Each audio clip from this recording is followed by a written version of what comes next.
Nous voilà déjà pour le 15e numéro de l'histoire de la photo avec le studio Déclic. Et aujourd'hui, vous allez assister à un accouchement. Un accouchement qu'on avait pressenti au préalable pendant 15 épisodes précédents, celui de la photographie comme art pur, comme art en soi.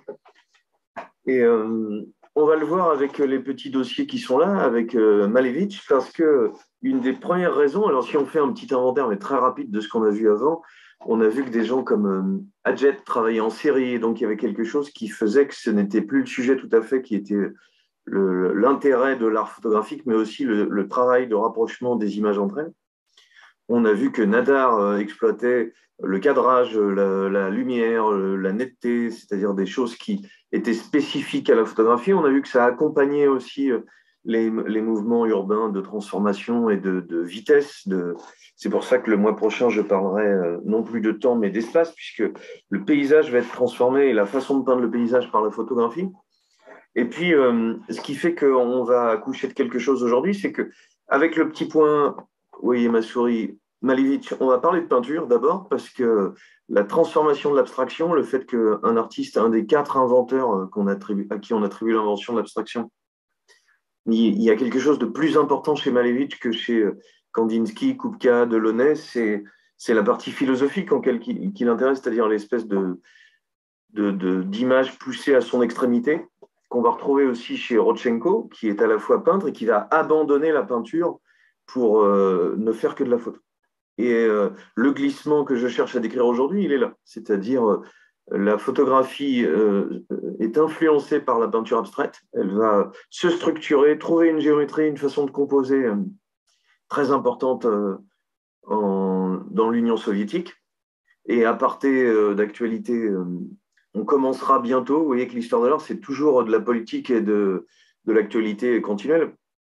On ne parlera pas d'avant-garde russe, mais on verra que, et je ne sais pas le faire encore, que certains d'entre eux sont ukrainiens, certains d'entre eux sont lettons, certains d'entre eux viennent d'endroits très différents, et que dans la relecture qui se fera dans les années à venir, justement, l'influence, par exemple en Ukraine, de l'anarchie, qui a un rôle très important dans les luttes de 1917 pour l'arrivée au pouvoir des bolcheviks, ben, ça a un impact sur les écoles d'art et sur la façon dont les artistes travaillent. Donc c'est toute une histoire de l'art qui sera à écrire, pour laquelle je ne suis pas en mesure de dire plus que ça. C'est déjà de dire que tout ça se transforme.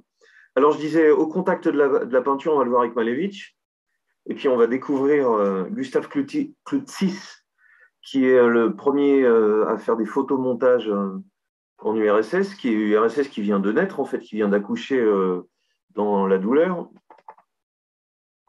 On le voit avec cette petite image, ça peut suffire, c'est un peu rapide. Voilà, le XXe siècle commence en 1917. En pleine guerre mondiale, c'est pas rien comme impact.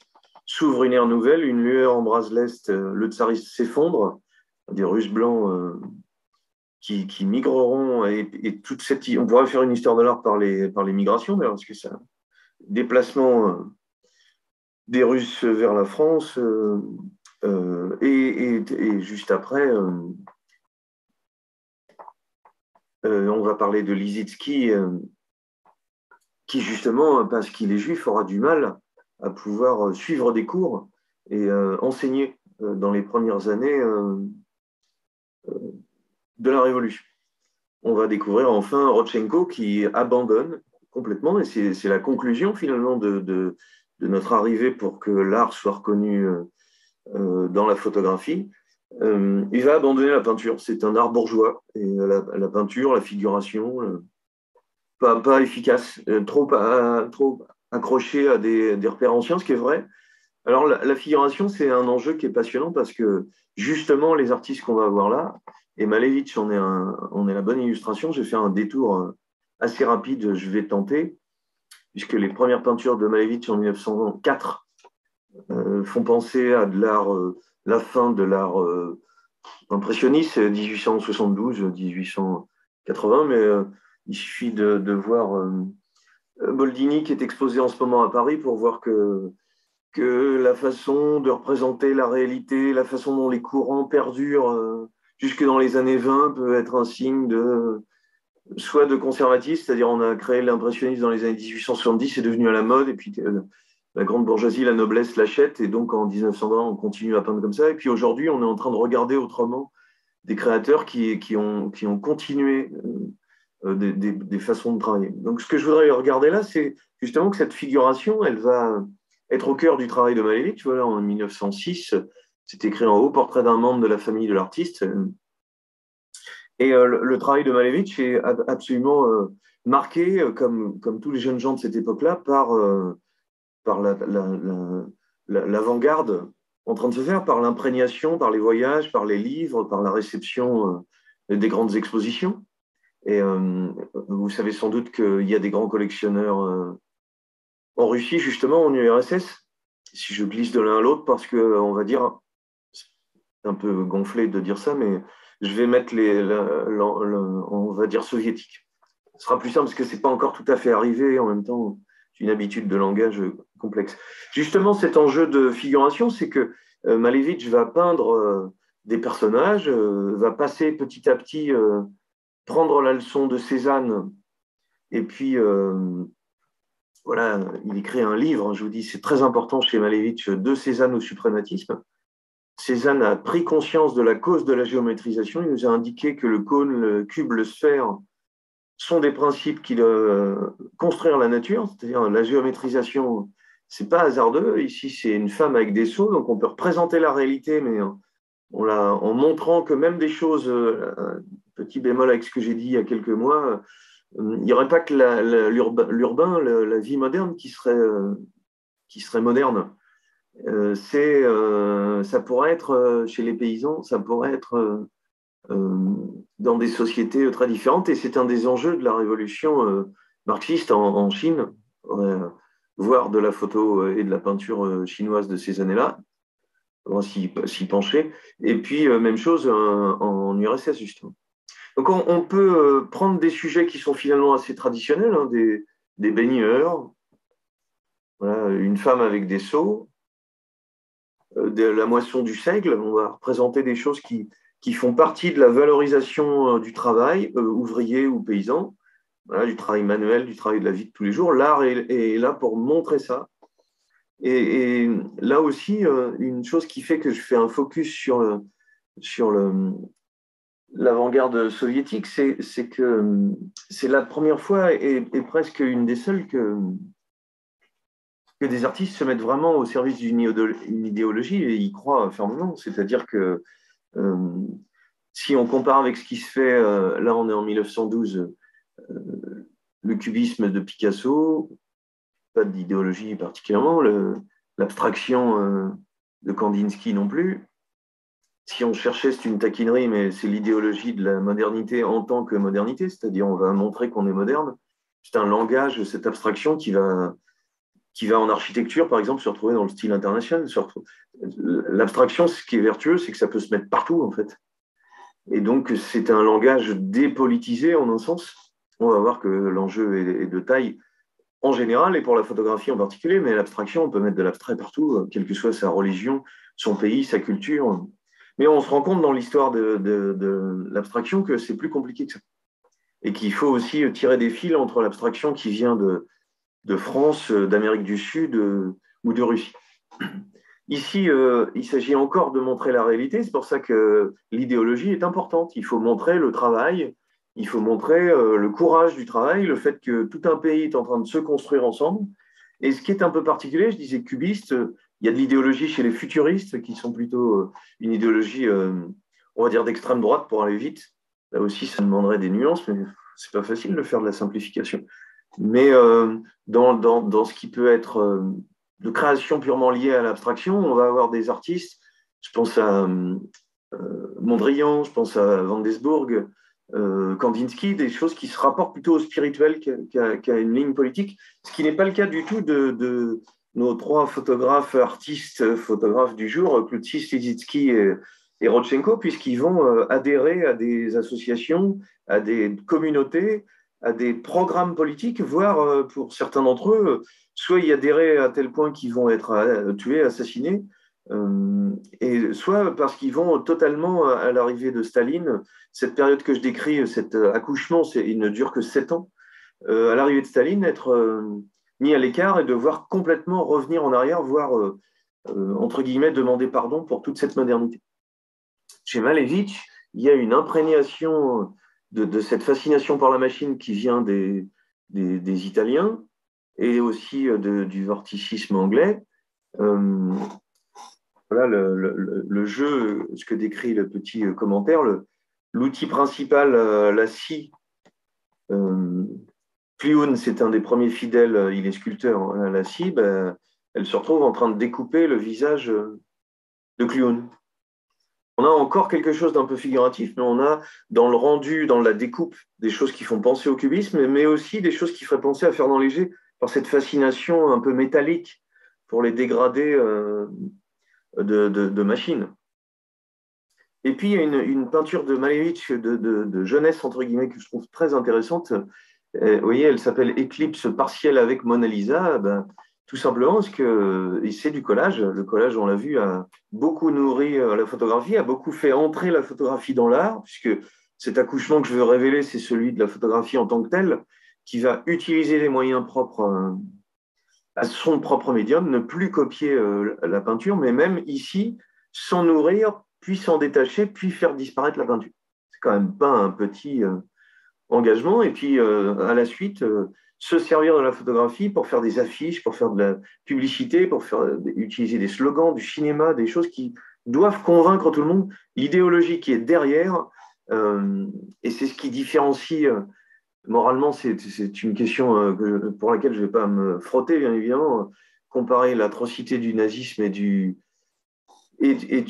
marxisme soviétique de ces années-là, artistiquement, c'est vite fait. C'est la créativité de l'avant-garde russe d'avant Staline est prodigieuse. C'est-à-dire que ce qui s'y passe est tout à fait intéressant puisque les artistes vont fonder une nouvelle façon de faire de l'art. Et ici, dans cette petite éclipse partielle de Mona Lisa, ben, on a un découpage qui s'intègre à de la peinture, qui s'intègre à de la typo, et puis on pourrait presque penser que ce serait il est contemporain de Duchamp. On n'a pas beaucoup de connaissances sur les porosités de l'un à l'autre, hein. Comment ces artistes-là vont voyager, on va le voir pour Lissitzky, puisqu'il va être envoyé par l'Union soviétique à Berlin en 1921 pour charger de promouvoir officiellement l'art soviétique. Et il va utiliser la photo. Voilà. On voit bien que l'idéologie va nourrir les ambitions de tout le monde. Des difficultés à savoir, puisque l'autre enjeu, cet art est politique profondément, va utiliser la photo parce c'est nouveau, ça montre les choses telles qu'elles sont, c'est multipliable pour des discours idéologiques, et puis c'est pas bourgeois. Mais il y a une autre tendance qui se retrouve dans ce petit tableau-là, c'est que, ben, en fait, avec cette Union soviétique qui naît et cette grande guerre, et cette révolution communiste, et puis cette guerre civile qui va suivre après 17, ben, l'Union soviétique est très isolée. Et donc ces artistes vont travailler en communauté, s'imprégner et fabriquer un art qui ne doit pas à qui que ce soit. La photo est là, la Joconde est là à la référence, le jeu des magazines et des revues comme moteur de création dans une société où les images se développent et circulent énormément, on l'a vu, mais en plus elle est rayée, elle est biffée. Voilà. Et ce que dit le commentaire de Marcadet qui est très intéressant, c'est qu'en plus de cette Joconde comme symbole de la peinture ancienne, voilà, elle est barrée, on s'en fout de la peinture ancienne, c'est fini. La déchirure indique que c'est une reproduction. On passe à autre chose en fait. On est en train d'inventer un art totalement nouveau. C'est aussi une idéologie qui est partagée avec l'Europe, le monde entier, et dont on sort aujourd'hui. Hein. Après cette postmodernité des années 1990, on va dire ça comme ça. Mais dernière chose, c'est pas mal important, c'est que éclipse partielle, l'art ancien jugé sans intérêt est à l'encan. Tout doit disparaître parce que ce qui menace, c'est un carré noir. Un carré noir qui est ici, qui est en train de menacer la Joconde qui se déchire. Parce que le travail de Malevich, et j'en finis, intègre des éléments en vrai, des collages. On l'a vu chez Schwitters, on l'a vu chez les dadaïstes. Et j'attendrais bien une exposition qui comparerait ce que les dadaïstes ont fait, ce que l'avant-garde russe a fait. Ce serait très intéressant de voir de quelle façon voilà, cet aviateur de Malevich est marqué par le futurisme anglais, ce qui est le vorticisme anglais, on n'en voit jamais en France, c'est un peu dommage. J'en vois quelques fois à Beaubourg un peu. Et il y a eu une expo qui consacrait une petite partie de ça. Comment les échanges d'humains, de circulation, de voyage, de migration vont transformer l'avant-garde et comment justement il est difficile d'en faire une sorte de récit unique. Voilà, un Anglais à Moscou, voilà, vous voyez, c'est quand même l'occasion de le dire, des flèches, de la typo, en plus cette écriture cyrillique qui est une petite merveille d'abstraction, puisqu'on voit que c'est écrit, mais en même temps on ne reconnaît pas un mot quand on est français par exemple. Et puis, ce que Malevich dit, puisque j'insiste sur le fait que sa théorie va marquer beaucoup Lissitzky qui va, et Cloutsis qui seront ses élèves, quand disparaîtra l'habitude de la conscience de voir dans les tableaux de la représentation des petits coins de la nature, des Madones ou des Vénus impudiques, alors nous verrons l'œuvre picturale. C'est-à-dire quand il n'y aura plus rien à regarder, on verra l'œuvre picturale. La peinture, ça doit être des formes, purement des formes, qui sont, on pourrait se dire, voilà, c'est ce qu'il va appeler c'est un autoportrait en 2 dimensions. Il y en a pas mal à Amsterdam, si vous avez l'occasion, un musée Malevich à voir. Avant d'arriver, j'y viens tout de suite, à ce carré blanc sur fond blanc. Mais cette géométrie devient très importante, cette simplification, ce jeu de formes très très simples, mais qui jouent l'une avec l'autre. Il n'y a rien n'est droit, c'est pas du tout, c'est pas Mondrian, c'est pas statique. D'ailleurs, les carrés sont peints à la main. On voit la matière elle-même, on voit le scotch, entre guillemets, qui a servi à masquer. Tout ça doit vibrer quand même. Il y a quelque chose qui est de l'ordre de la vie. D'ailleurs, ce n'est pas du tout figé. Beaucoup d'éléments sont très dynamiques, beaucoup d'obliques, beaucoup d'éléments qui ont l'air de superposer les uns devant les autres et de flotter. C'est aussi une abstraction très différente de celle de Kandinsky, qui a l'air un peu comme Miro, qui a l'air de danser, qui a l'air de se balader à droite à gauche et qui circule peu. Là, on a un mouvement général et puis des contre-mouvements. Et on va voir que ça va nourrir la photographie de Rodchenko, de Cloutsis et de Lissitzky. Une expo futuriste, et j'en finis, 1915. Le sous-titre de Dostoïevski, qui est de la citation de Dostoïevski, le réalisme, quel coup bas, c'est une merveille. Voilà, la peinture carré noir sur fond blanc, la fin de toute la peinture, la fin de l'art, consisterait à ne faire des formes qui ne soient plus que des icônes. Je joue avec les mots. L'icône est une représentation de Dieu, mais on pourrait imaginer une icône abstraite qui serait le pur plaisir de la peinture. Et pour ceux qui le regardent, puisqu'il est exposé comme une icône religieuse dans un angle, c'est de cette façon-là qu'on l'expose à l'Est, on peut à la fois y voir quelque chose d'anarchiste, c'est-à-dire c'est la fin de tout, il n'y a plus de représentation, il n'y a plus d'image, il n'y a plus de spectacle. La peinture vaut pour elle-même, c'est les habitudes de reconnaissance, d'écriture, de fiction, c'est un truc de bourgeois, c'est vrai. Et en même temps, d'autres l'interprètent comme une espèce de religion nouvelle, de croire dans la radicalité de la forme pour la forme. Rodchenko va faire plusieurs toiles, carré, rond et croix, qui, vous le voyez, sont jamais très alignées. Et puis, il reviendra à ce qu'il appelle le suprématisme. Si vous avez l'occasion, lisez des textes de Malevich, c'est très, très intéressant. C'est une sorte de radicalité. Alors là, je vais y aller fort parce que personne ne pourra me contredire, mais une radicalité, on est dans les années 20, c'est presque dans ces années-là que Heidegger écrira Être et néant, et il y a plus de radicalité, de rapport au néant chez Malevich que chez le philosophe allemand, qui pourtant est très, très célébré. On a exposé il n'y a pas très longtemps à Beaubourg aussi ce qui s'appelle les architectones. Architectones, je le montre vite fait parce que c'est génial. C'est une sculpture, architecture, peinture, dans l'espace, dans effet plein. Moi, quand j'en vois, je ne peux plus m'arrêter. Pourquoi je montre ça sur la photo? C'est que vous allez comprendre à quel point les compositions sont gérées par de la géométrie. À quel point la photographie va entrer dans la géométrie, et si ce n'est pas l'image elle-même, c'est son photomontage et son découpage. On peut se balader tout autour, c'est architectones. La radicalité à son maximum, et si Malevich est si important que ça pour ces artistes et dans l'histoire de l'art, il est très très souvent cité, où on parle plutôt de ce carré blanc sur fond blanc comme si c'était la preuve d'un foutage de gueule de l'art contemporain. Non, c'est une sorte de radicalité qui, elle aussi, est peinte à la main très finement. On voit très bien le carré qui se déplace sur le reste. Et il faut qu'on le voit. C'est pas du tout pas peint, c'est pas de la toile toute seule. Et puis, pour finir, le retour de Staline dans les années.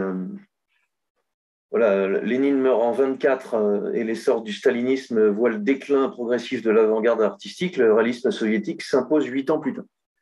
Et Malevich, qui est entre guillemets intouchable, il faudra qu'il se mette à repeindre normalement. Et l'autoportrait qu'il fait presque à la fin de sa vie est une petite merveille. Le voici ici, on dirait presque de la peinture réaliste à l'ancienne, mais il y a sa signature qui est un petit carré noir sur fond blanc.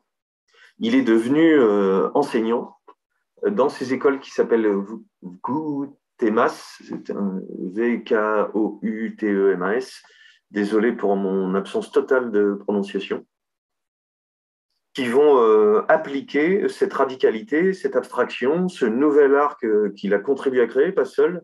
Il y a Pevsner, il y a Archipenko, je finirai avec Mayakovsky en poésie, de la radicalité qui amène à créer autrement pour tout le monde.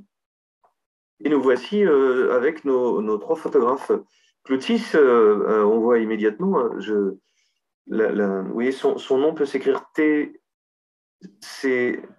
K-L-U-T-S-I-S ou C-I-S. Dit Clotis, c'est la prononciation qui nous aide. Premier photomontage d'Union soviétique. Et les œuvres en peinture de Clotis sont marquées par ce que fait Malevich, c'est-à-dire une radicalité, une simplicité de couleurs. En même temps, c'est assez beau, hein, c'est très, très subtil de couleurs.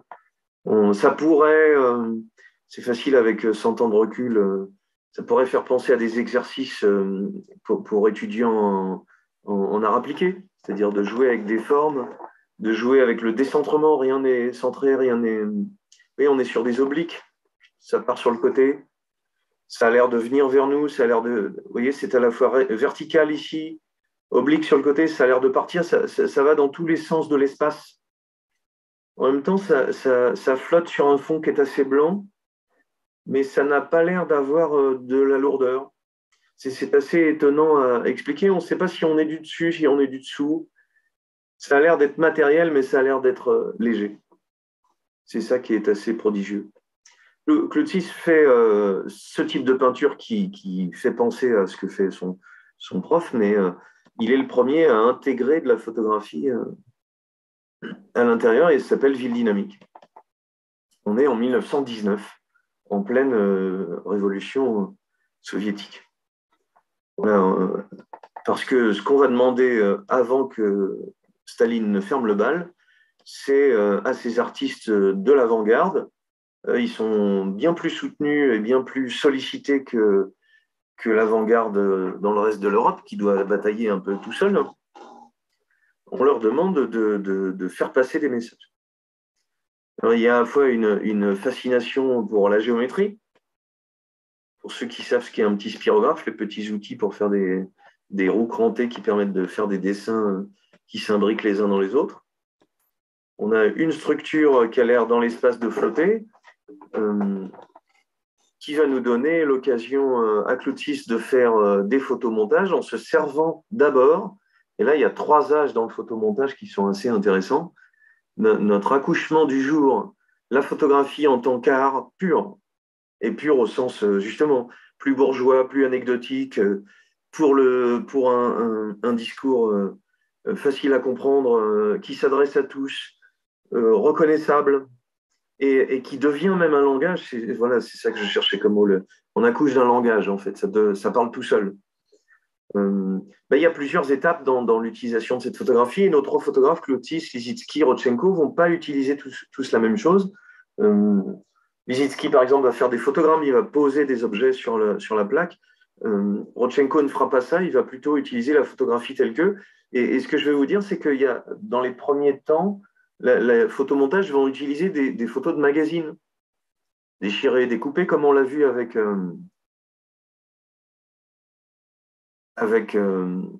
les photocollages dadaïstes. Mais langage qui se nourrit lui-même. Ici, des couvertures de livres qui valorisent le cinéma. Cinéma qui a des choses à raconter. Vertov, Eisenstein, d'immenses artistes. Hein. Là, on cite que les deux plus fameux, mais il y a quand même à faire et à voir.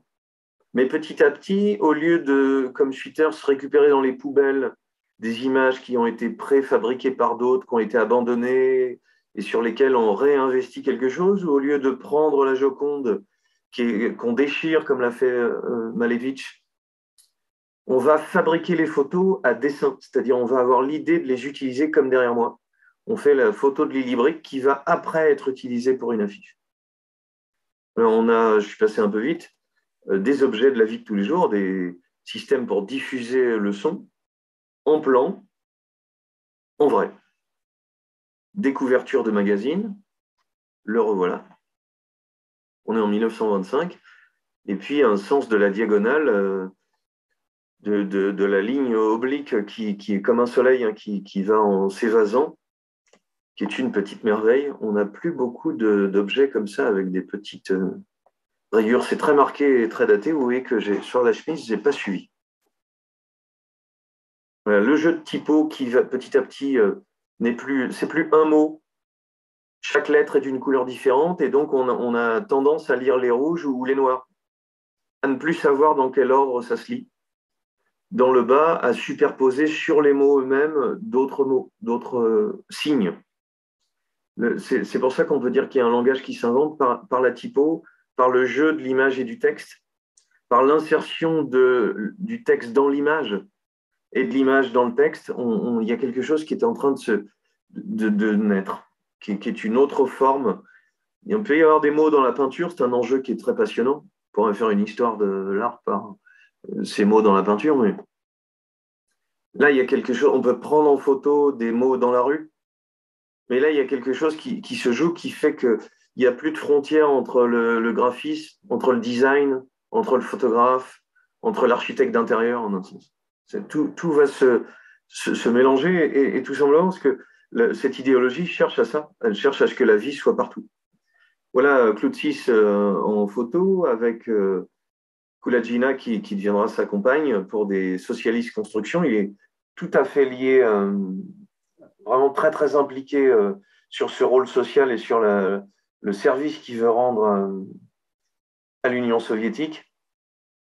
Et on pourrait dire que les photomontages qu'il va commencer à créer, vous le voyez maintenant, sont liés à son travail pictural. En fait, il va abandonner petit à petit son travail pictural et il va utiliser ces grandes dynamiques, ces grandes lignes de composition, ce jeu du fond. Vous reconnaissez régulièrement Lénine, un jeu de centralité, oui, un axe qui a l'air de distribuer l'ensemble avec des Lénines dans tous les sens. Ça en paraît avec le recul, hélas, c'est quand même, mais que je recite un petit peu, de 36 à 38, 7 millions de personnes arrêtées pendant les grandes purges staliniennes, 3 millions d'entre elles exécutées ou mourir en prison, c'est quand même c'est pas petit. Hein. Et donc, cette espèce de fascination pour un modèle unique, pour un leader, semble aller à contre-courant de cette envie de collectivité. Et c'est un enjeu qui est très passionnant, pas parce que, avec le recul, on pourrait se dire, OK, c'était une dictature à nouveau cachée. Oui, c'est pas ça. Il y a un truc qui est bien plus intéressant, les enfants, c'est cette idée que l'art, jusque-là, si on appelle ça bourgeois, c'est pas pour rien, lié à l'aristocratie, il est depuis la Renaissance lié à un auteur qui signe, qui est reconnaissable, qui a un style. C'est Vasari qui apporte ça. Il n'y avait pas ça avant. Hein. Avant, c'était un artisan. Et là, ce qui se joue, qui est intéressant, en détournant l'image, en la récupérant, en la multipliant, c'est aussi la disparition de l'auteur. Ou ça, en tout cas, son effacement derrière le message. Et ça, une ambition qui va très loin, qui est très intéressante pour ça, du point de vue artistique, c'est-à-dire est-ce que on peut faire disparaître le sujet, puis que la photo devienne autre chose et qu'elle soit entraînée vers autre chose. Par exemple, cette photo de Cloutis de 27 m'intéresse parce que dans l'idéologie, il veut montrer qu'il y a des enfants. Voilà, je viens de dire toute l'atrocité du résultat, mais l'intention, il n'y a pas beaucoup d'enfants dans l'histoire de l'art pour le moment. Et cette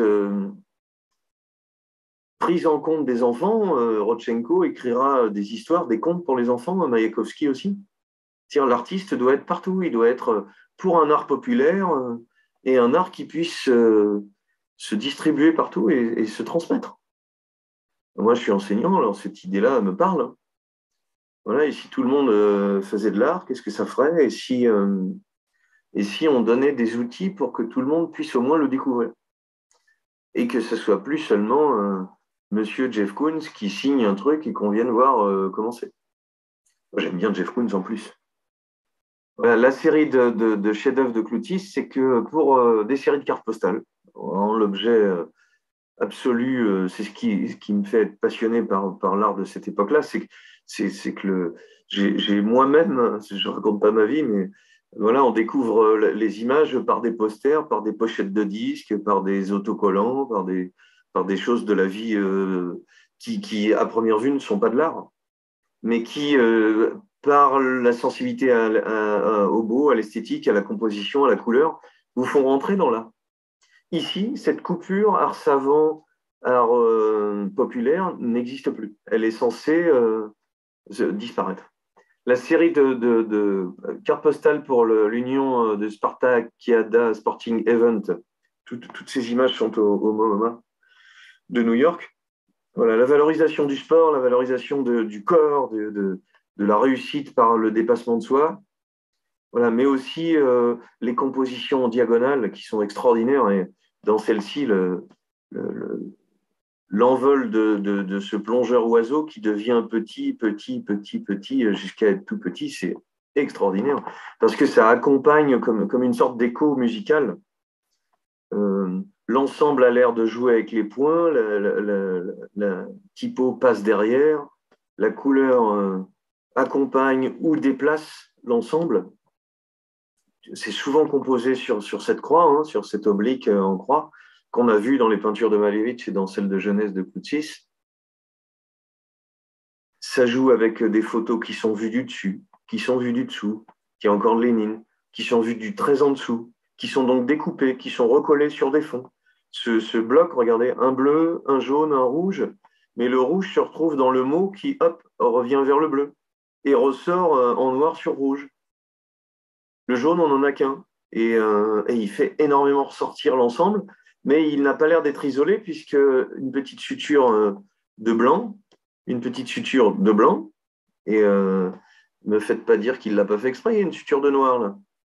Voilà, permet qu'il y ait un passage en fait de cette case jaune vers l'autre côté, et puis la morsure du rouge dessus. Et un petit chef-d'œuvre c'est pas par hasard quand même, ces Spartakiades de Moscou de 1928. Ça fait 14 cm sur 10, hein, c'est tout petit, c'est donc au MoMA, ben, c'est la lanceuse de ploie, c'est-à-dire le fait qu'elle nous regarde et qu'elle semble nous défier et qu'elle semble représenter sous les yeux de Lénine, qui est encore à gauche là, ben, la jeunesse qui en veut, qui va y arriver, qui va aller plus loin. Ce sur quoi travailleront Rodchenko également, et ce sur quoi mon ami Régis Janté a écrit, c'est-à-dire si vous aimez le football et l'art, la Russie a beaucoup investi le football pour réussir et se faire connaître, l'Union soviétique, pardon, et Kiev justement, dans cette Union soviétique de foot, et s'est servi de sa réussite en foot pour être admiré par tous les gamins des années 30, 50, 60 en Europe.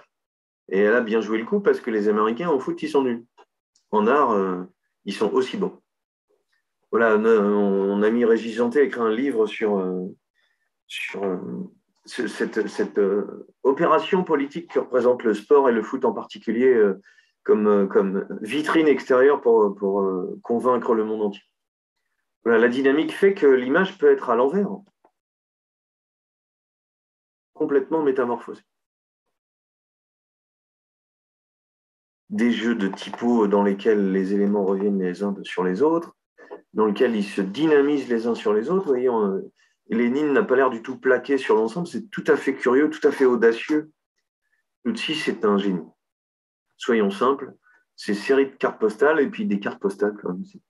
Où va se nicher le génie dans le fait de faire des photos soi-même, dans le fait de les réinvestir en les découpant, dans le fait de les recollant avec des fonds de couleur, avec des lignes. Et les lignes noires sont extraordinairement utiles pour faire une sorte de stabilité qui va en se dynamisant, d'ailleurs, parce que le grand personnage du haut aurait dû écraser tous les autres. Mais non. Il est blanc, gris et noir de torse. Et que pour que le blanc ait l'air d'exister plus, il a une étoile rouge sur le ventre qui a été ajoutée. Toute cette matière est réinvestie par un artiste multiforme. Alors, la fin de Clouty, ça se finit mal, hein, cet accouchement. C'est des romans illustrés, des affiches, des livres, mais petit à petit, surtout, de la propagande au moment où Staline arrive au pouvoir. L'obligation de faire des images pour le pouvoir en place uniquement et sans discussion. Et puis, à son retour, il sera exécuté. On est les photomontages des Spartakiades, c'est 1928, et en 1938, Clouty s'est arrêté pour participation à une organisation nationaliste lituanienne et exécuté 3 semaines plus tard. Ce catalogue sur lequel je me suis appuyé, Musée de Strasbourg 2005, et encore plus étonnant, en 2007, ce film, L'homme qui créa l'image du paradis soviétique, c'est-à-dire cet homme russe qui serait l'avenir. Cet homme russe qui serait l'avenir, on le retrouve aussi chez Lissitzky, plus court, ce que je vais vous montrer. Lissitzky a un parcours encore plus étonnant, puisque illustrateur de contes juifs, il vient de l'Est également. Et puis, difficulté à pouvoir travailler, enseigner. Il va se retrouver invité par Marc Chagall, qui est ici. Là aussi, une très belle expo il y a très peu de temps à Beaubourg. Lissitzky est ici avec sa barbe et son bonnet. Il va illustrer des petits contes juifs à 4 mains avec Chagall. Et puis à Viterbsk, où il crée cette école, cette espèce de Bauhaus en Union soviétique. Ils vont inviter à venir Malevitch et Lissitzky. Malevitch sont plutôt partisans de la disparition de la figuration, ce à quoi Chagall ne se résout pas. Si vous connaissez l'œuvre de Chagall, vous comprenez pourquoi. Et là, la scission va se faire et Lissitzky va basculer sur de la radicalité abstraite. Avec cette œuvre qui est très importante en 1919 qui s'appelle Frappe les Blancs avec le coin rouge. Vous savez sans doute que les Russes blancs vont perdre et que on va les appeler les Russes rouges, si vous me permettez ce gros raccourci. Les voici à gauche en triangle en train d'entrer dans la forme et de les détruire. Un élément de narration ou de message politique juste par l'abstraction. Dans des séries de collages pour du théâtre, ce que Lissitzky va faire, le voici, l'homme soviétique, le nouvel homme, qui est l'avenir rêvé et valorisé dans beaucoup de créations. On n'est pas du tout avec des artistes qui sont innocents. Et c'est ça qui est intéressant avec l'art, c'est que même pour des mauvaises raisons morales, d'idéologie, de politique, il peut y avoir du bon art, de la création qui soit très forte. Et on vient de laisser Cloutis qui avait perdu de sa créativité sous Staline. Il y a de quoi, mais on a des artistes qui, jusqu'au bout, continuent à faire de la création qui soit passionnante. Voilà. C'était montré à l'exposition à Beaubourg. C'est quand même assez chic, un monument pour une tribune pour Lénine uniquement. Voilà, la valorisation du guide de la Révolution à son maximum, mais dans une esthétique qui est, on est en 1920, Picasso en France est revenu à sa période ingresque, c'est-à-dire à une figuration, même s'il décore les ballets russes, il est revenu à quelque chose qui est bien moins radical que ça. La radicalité soviétique est à son maximum entre 17 et 24, 7 ans.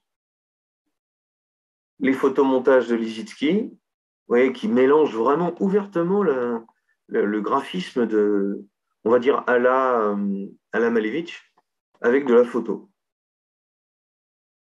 Voici les travaux eux-mêmes. Alors, il appelle ça des PRON, c'est un acronyme, c'est Pro Unovis, sont des projets pour l'affirmation du nouveau en art. C'est-à-dire que vraiment, ces artistes, ces intellectuels, qui ne sont pas en statut d'intellectuel, ils sont comme des ouvriers payés de la même façon et dans des collectifs, normalement, produisent pour tout le monde.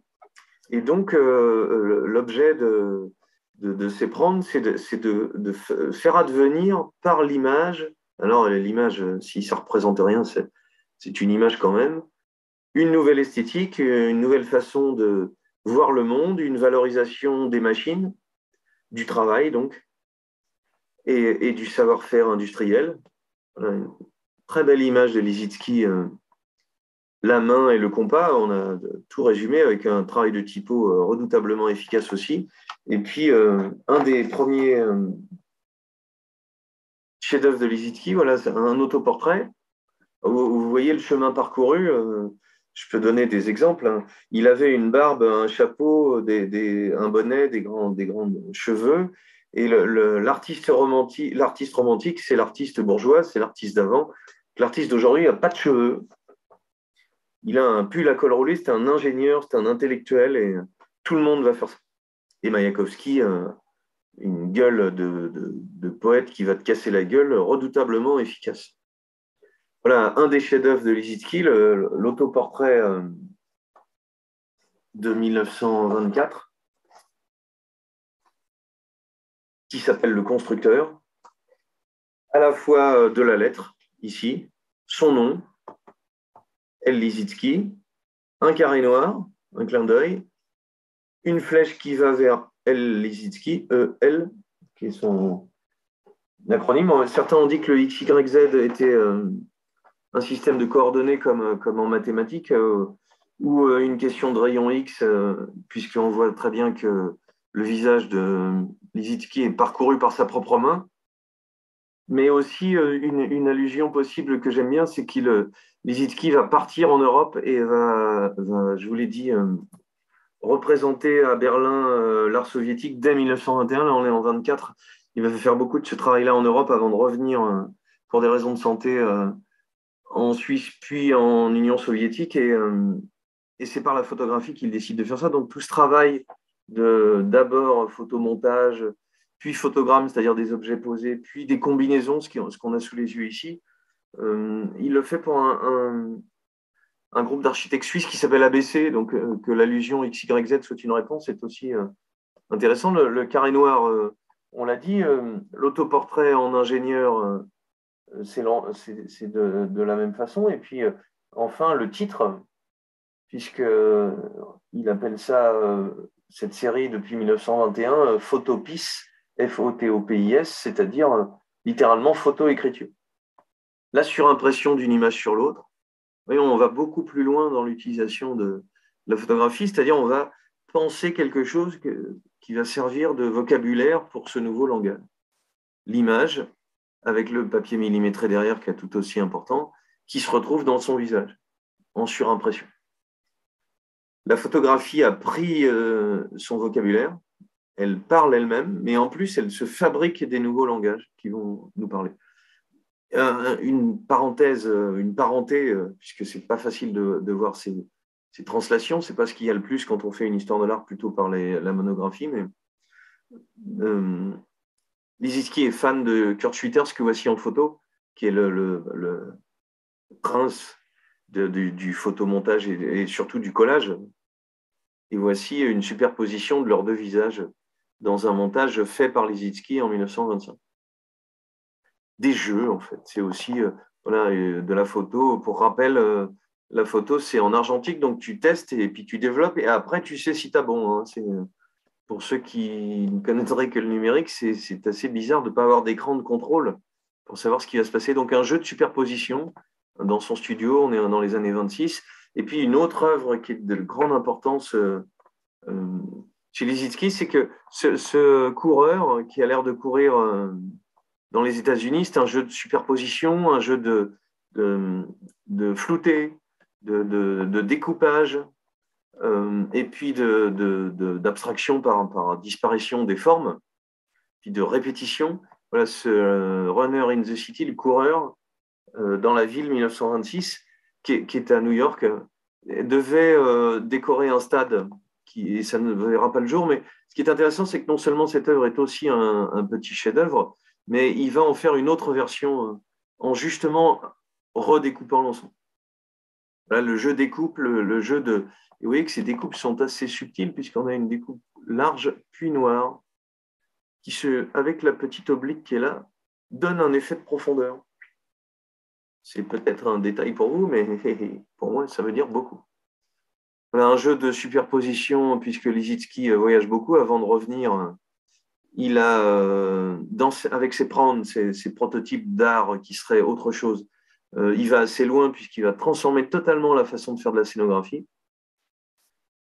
L'espace, c'est pas seulement un trou de serrure, c'est pas juste une image plate, c'est on vit dedans en fait l'espace. L'espace, c'est on veut être avec. Donc dans la grande expo d'Hanovre de 1927, Lissitzky va installer une salle scénographiée, on pourrait dire ça avec un terme d'aujourd'hui, dans lequel ces tableaux, sculptures, architectures vont déborder et dans lequel le corps du spectateur va devoir intervenir puisqu'il faut y aller, il faut le voir, ça c'est pas avec les petites photos que je vous montre, il faut se déplacer. Même problématique pour Lissitzky, même si en 1928, il y a une association d'octobre qui a une section photographique que monte Boris Ignatovitch.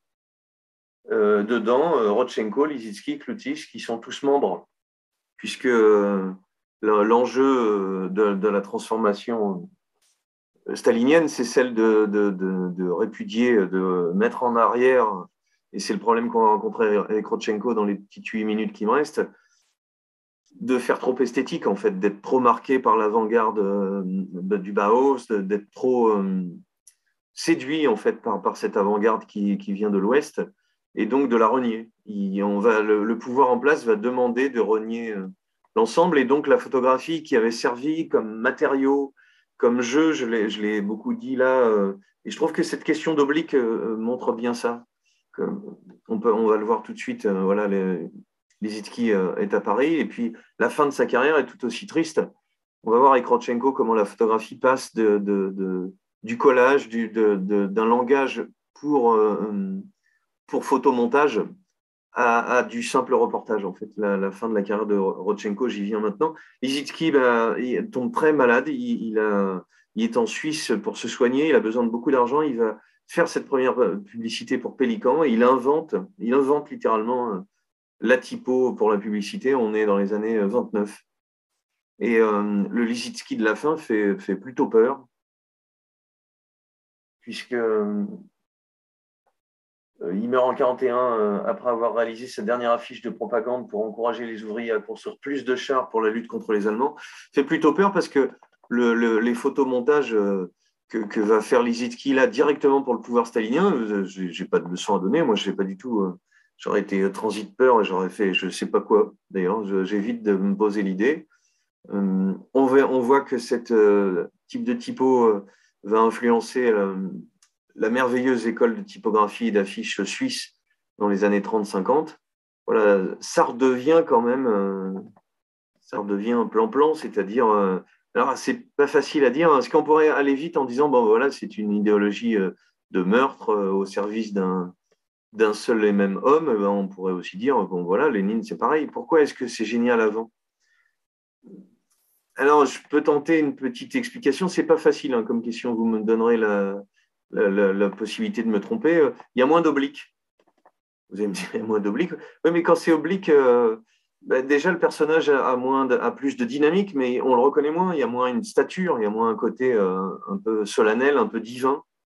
Le côté hiératique, vous savez, le mot veut dire sacré. On est de face, on est frontal, on a les mains qui sont ouvertes ou on a un signe qui dit quelque chose. Et cette tenue, en fait, cette espèce de... Alors, vous voyez, si on donne un équivalent au théâtre, c'est grandiloquent, c'est un peu emmerdant. Voilà. Si je me mets à déclamer en étant un peu bien droit et en battant la mesure avec ma main, c'est chiant déjà. Dès que c'est dynamique, c'est plus ce qui est dit, c'est plus la posture de celui qui le fait qui est intéressant. C'est autre chose qui se dit en fait. C'est l'entre-deux entre l'action et la réaction. C'est l'énergie de ce qui est en train de se passer. Voilà, on est où? Qu'est-ce qui se passe? C'est quoi tous ces trucs en même temps? Voilà, c'est le temps superposé en fait qui devient le sujet. Et quand la commande politique est trop forte, quand le discours prend le dessus, la forme devient suiveuse. Là, on a un petit schéma qui montre voilà, le Profiterne, quel est le programme à venir pour tout le monde. Elle fait flipper parce que ce montage, on a des monstres hein, qui sont déjà là, 3 yeux, 2 têtes. Ça fait carrément flipper. Nijinsky meurt en 41. Il a quand même fabriqué aussi comme merveille, inspiré par les machines et les rotatives, des systèmes d'affichage tournant. Génial. Voilà, Lissitzky avec une exposition il n'y a pas très longtemps non plus. 4 minutes pour Rodchenko. J'en ai parlé dans une vidéo déjà. J'ai dit qu'il y avait 9 raisons pour dire que Rodchenko était un génie. Vous n'avez qu'à regarder, je ne me rappelle plus, mais c'était génial. Rodchenko, proche Alexandre Exter, Stepanova, c'est-à-dire toute une école. Regardez bien la posture, on va le retrouver un peu plus tard. Toute une école de création collective commune. Rodchenko, presque en même temps que Malevich, décide lui aussi de terminer la peinture, non pas avec un carré blanc sur fond blanc, mais avec 3 grandes toiles, une rouge, une bleue, une jaune. Et c'est la fin de la peinture. C'est l'icône absolue et la fin de la peinture, et il n'y reviendra pas. La peinture, c'est autre chose.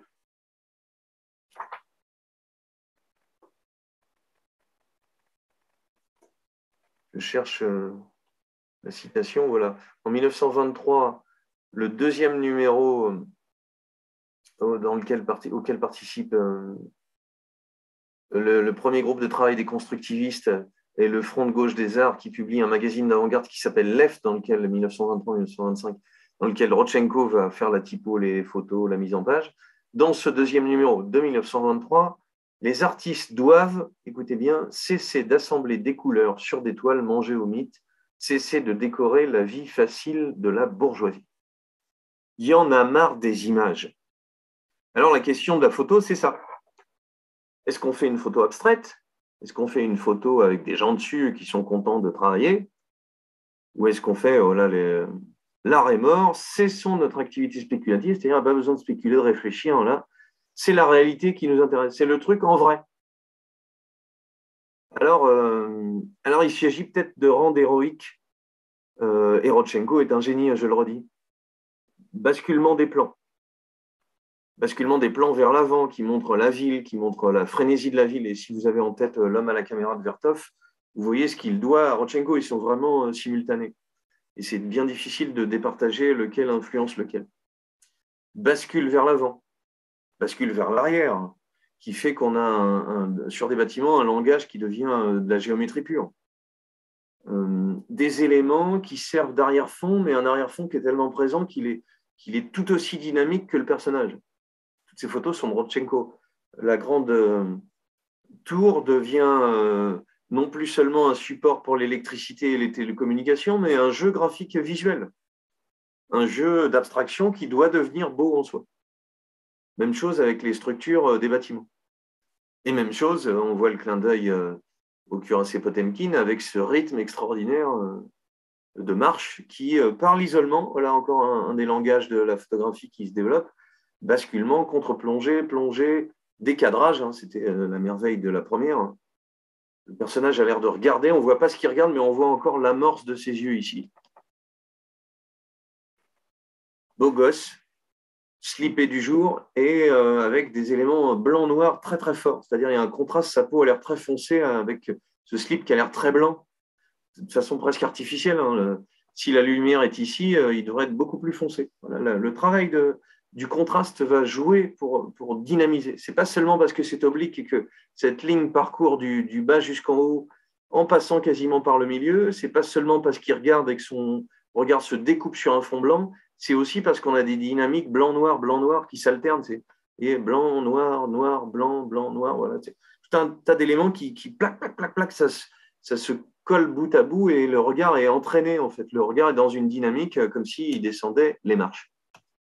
Même chose avec des rouages de rotative et des plongées de plus en plus extraordinaires que ne renierait pas du tout Cartier-Bresson. Et c'est complètement mangé là-dessus. Cartier-Bresson est très influencé.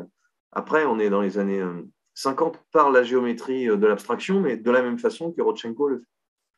Voilà, des images de la vie de tous les jours qui se retrouvent dans la presse parce que dernière chose qui fait partie de ce non-bourgeoisie, de ce dépassement de l'auteur, de ce message qui doit passer, c'est qu'on attend des artistes qui soient dans les journaux, dans les revues, dans les magazines, qui soient dans le système de production en fait. On ne veut pas des artistes dans les musées, on s'en fout, il faut que ça soit là avec nous. Il faut que ça nourrisse tout le monde. Le chef-d'œuvre de Rodchenko, enfin le chef-d'œuvre Femme Olaïka, c'est une merveille, mais ce ne serait pas forcément le préféré. Et puis ma conclusion, Maïakovski, voilà, tu as vu ta gueule de poète, on dirait, moi j'aime bien l'expliquer comme ça, Maïakovski, un nuage sans pantalon, on dirait Léo Ferré quand il est de mauvais poil, quoi. Poète, vos papiers, ta gueule. Vous voyez, on se dit, c'est pas comme ça que ça parle un poète, enfin.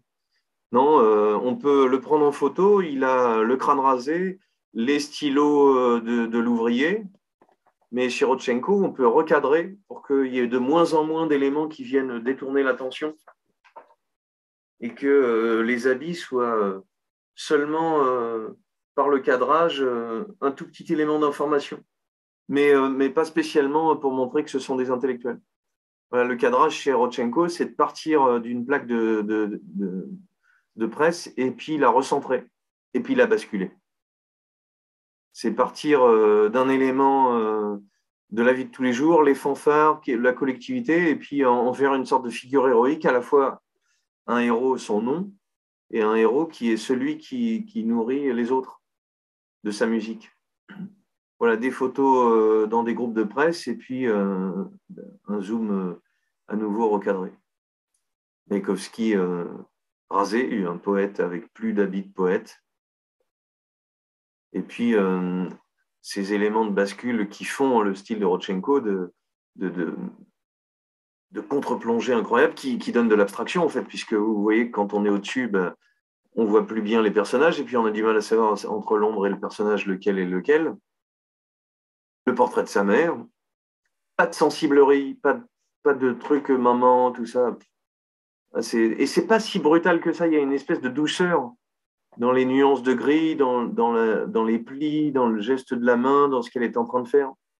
C'est pas un truc de brut. C'est vigoureux, mais c'est fait avec une idée derrière. Voilà, ses amis intellectuels, Lily Brick, la sœur de Elsa Triolet, visiter à Saint-Arnoux-en-Yvelines la maison de Triolet-Aragon, on y trouve des traces de Lily Brick, qui est une femme extraordinaire. La voilà, qui donnera des poèmes pour Maïakovski merveilleux. Voilà, un jeu de superposition. Maïakovski avec des cheveux, le travail collectiviste dont j'ai parlé, des jeux pour les enfants de Rodchenko, des photos. Vous voyez, la photo, elle est où? Les figurines sont éclairées de telle sorte qu'elles commencent à raconter une petite histoire. Et la photo est là. La photo a son propre langage et peut dire des choses qui sont nouvelles dans un monde où avant on était dans l'illustration. La photo peut montrer les objets, peut montrer les réalisations, peut montrer la technicité, peut montrer le monde qui est autour de nous. Et puis la photo peut montrer aussi Brick, l'ami de Rodchenko, qui, voilà, le cheveu rasé, je l'ai dit, on est en 24 aussi. L'œil droit a disparu puisque à l'intérieur, c'est le lettrage LEF, le magazine que je citais, la typo qu'avait créé Rodchenko, justement. Et Brick va publier dans cette revue un essai qui loue le fait que Rodchenko ait abandonné la peinture. Il le félicite pour ça. Et puis, les habits dont je parlais qui n'apparaissent que par morceaux. On pourrait préciser, on le voit peu, mais la signature qui est en bas, qui est presque comme une typo, qui est plus tout à fait la grande signature. Rodchenko va faire travailler avec Shostakovich, Meyerhold et Mayakovsky sur cette punaise des décors, des vêtements, des décors qui bougent, des éléments de sculpture, des éléments qui jouent avec l'environnement, des mobiliers, des lampes de chevet, des fauteuils club. Voilà. Est-ce que les artistes ne pourraient pas être là pour ça? Est-ce qu'on ne pourrait pas avoir, s'il vous plaît, messieurs les artistes, vous allez me dire, on a du design. Je vais vous donner un exemple punk inattendu. Si vous allez à une crémation, mais qu'est-ce que c'est moche, tous ces objets dans lesquels on se retrouve là? On est assis sur des trucs moches, avec un décor moche, alors que c'est tout triste. Pourquoi est-ce qu'on n'a pas un truc qui soit joli comme ça, qui soit dessiné? Et c'est ce qui fait que l'idéologie qui est en dessous, il y a Lénine, il y a le fait que personne ne doit dépasser d'un cheveu, mais il y a quelque chose qui est intéressant dans la mission que l'art peut accomplir et dans le fait que, voilà, c'est quand même assez chic, on a des lampes et une vitrine pour affiche de Lénine. Tout le monde n'a pas ça. Voilà. Tout peut être dessiné. Le design arrive, il a été inventé dans ces années 1880, mais en 1920, il s'associe au système de production pour produire table et jeux d'échecs, marques, typos, emballage, éléments de cinéma. Tout est au service d'un discours, mais tout est au service d'un discours global. C'est presque la seule fois qu'on verra ça. On pourrait le mettre juste dans la société capitaliste dans laquelle on baigne, dans laquelle tout est fait pour vendre. Voilà, tout peut servir à ça. Et la photographie est là. La photographie, vous voyez, elle est dedans. Elle est le visage de Lily Brick en train de hurler l'air joyeuse est suffisant. Mais le chef-d'œuvre, c'est que le texte est entré dans l'image et que l'image, elle n'est plus tout à fait la même quand il n'y a pas le texte. La conclusion, tout le monde connaît Vertov, cet homme à la caméra que vous pouvez voir, c'est libre de droit maintenant, on est en 29. Le jeu de superposition, le jeu de surimpression, le jeu de décalage de l'image, de saturation et de jeu avec la musique pour un film qui n'a pas de dialogue, qui n'a pas d'histoire. On est dans de la radicalité et un film qui est tout à fait regardable avec plaisir. Alors, une petite touche de poésie pour finir. En 1917, Shostakovich, Mayakovsky étaient déjà là. Et puis, les phrases de Mayakovsky peuvent vous accompagner jusqu'au mois prochain. Il nous faut arracher la joie aux jours qui filent. C'est un programme. C'est à la fois du slogan publicitaire, enfin, ça pique l'efficacité du slogan publicitaire et ça l'amène du côté de la poésie. Sur une flûte de vertèbres, c'est du Mayakovsky aussi. À vous toutes qui avez plu ou qui plaisez, icône conservée dans la grotte de l'âme comme une coupe de vin à un banquet, je lèverai mon crâne plein de poèmes. La puissance imaginative, figurative, en fait. Je me demande toujours plus souvent s'il ne vaut pas mieux mettre une balle au point final à ma vie. Aujourd'hui, je donne en tout cas un concert d'adieu. Et pour info, le Mayakovsky va se suicider d'une balle dans le cœur. Il va utiliser, comme les photographes qu'on vient de voir, nous venons des millions de sans-dieux, de païens datés. Voilà, il est sur une autre idéologie, il est à la naissance de ça et il pressent sans doute que ça va mal finir d'ailleurs. Et par le front, le faire rouiller, tous avec ferveur, faire prier à Dieu. Sort, nom d'une douce couche étoilée, Dieu de fer, Dieu de feu, Dieu ni Mars ni Neptune, Dieu homme. Voilà le programme qui est annoncé. Le système de rupture de la phrase qui fait que l'acier raye la soie des mains toute une heure, le couchant fixé ses yeux. Il explose la langue russe, il explose la poésie. Et le système de il est en même temps qu'apollinaire. Hein. Le système de rime, de rupture, vous voyez, le pourquoi est au milieu de la phrase. Tout est fait pour jouer avec ce qui existait avant. Et l'équivalent avec nos trois photographes, c'est ça, c'est que la photographie aurait pu montrer le monde. Maintenant, elle est devenue un élément qui nous permet de jouer avec ce monde. J'ai tendu mon âme, on va se quitter sur ça. Comme un câble au-dessus de l'abîme, et jonglant avec les mots, je m'y suis balancé. On a bien envie de connaître la suite, ça va mal finir, vous l'avez compris, j'ai dit la fin avant la fin. Mais d'un seul coup, pour ceux qui n'aimaient pas la poésie, pour ceux qui n'aimaient pas l'école avec des rimes riches et les poètes qui ont des grands cheveux romantiques, d'un seul coup, il y avait du vent à l'intérieur. À bientôt.